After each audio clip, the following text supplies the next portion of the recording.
Young or old, Brick has a little something for everybody.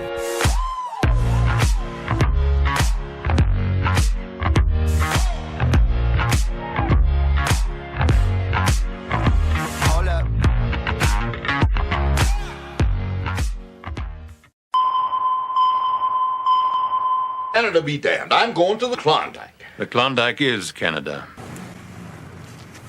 Giorgio, you be doing just fine, brother. We're not getting any younger, it's true. Although I don't feel as if the clock is ticking on my mortality, I still have this sense of there's no time like the present. And presently, I'd like to talk about a film that harkens back to my youth, which also, coincidentally, happens to involve a lot of youth. You want the whole tale? You want me to tell it to you? Tell it to me. Alright. From the top.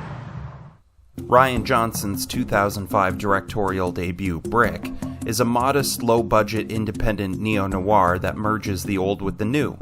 It tells the story of Brendan Fry, played by Joseph Gordon-Levitt, a high school loner who enlists the help of both friends and enemies as he delves headfirst into the local teenage underworld in order to conduct an unofficial investigation into the disappearance of his ex-girlfriend, Emily. So why are you here tonight? I'm looking for Emily. Em's been AWOL for a good month. Nobody's seen her. I saw her yesterday. Nearly nobody.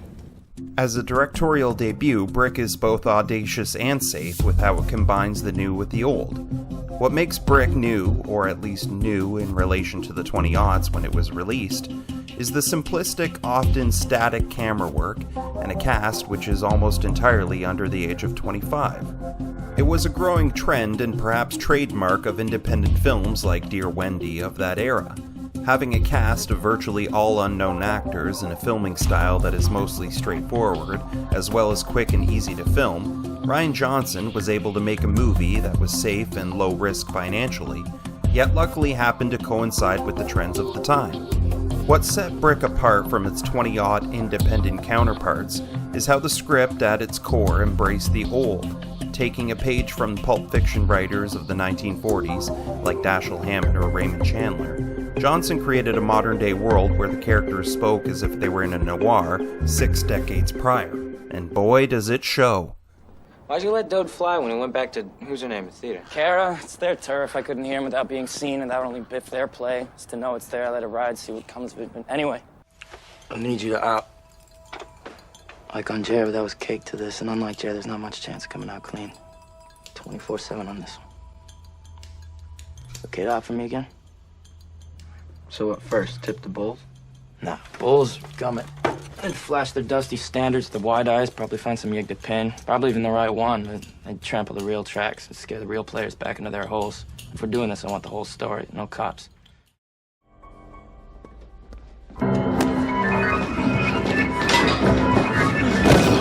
Oh, with the poking, genius! Maybe you're poking for your bull friends? He's gonna be a sap. I can't even face up at school. The VP's so hot for me. Yeah, maybe you're looking to make I'm good! looking to find this big game the pins play. Not to gum it, but just so when its tail jams in my back, I know where to build for the embalming. Ask him what you want to know. I did. He didn't tell me.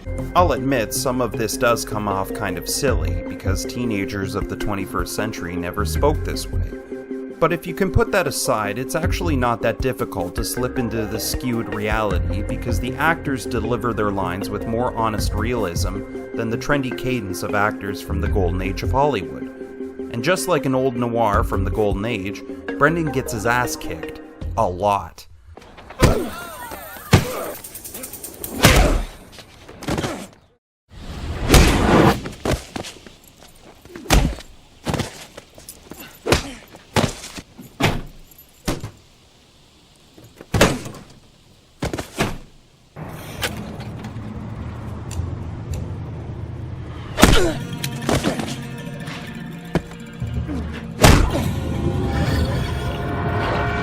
Good night. These are just a couple of the obvious things that Brick utilizes from classic noirs, yet there's enough of a modern overlay to make Brick feel like a true neo-noir by definition. Also, if Brendan isn't getting his ass kicked, you can bet your sore ass he's got his hands in his pockets. Hands in my pocket, hands in my pocket, hands in my pockets.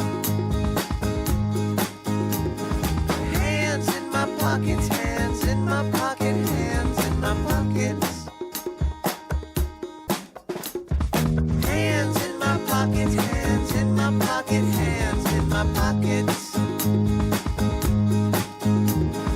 Hands in my pockets, hands in my pockets, hands in my pockets.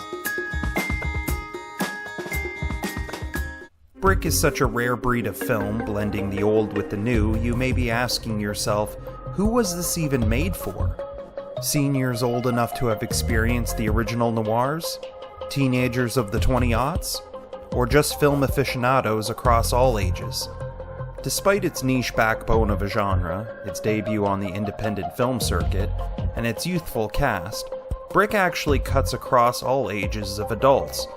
Brick is strong and is so built like a brick shithouse, I feel if it had properly been put to the test, it could have fared well with mainstream audiences with little criticism. And if you're part of that mainstream audience who hasn't seen Brick, yet may have reservations, take a chance on it. Because young or old, there's no time like the present.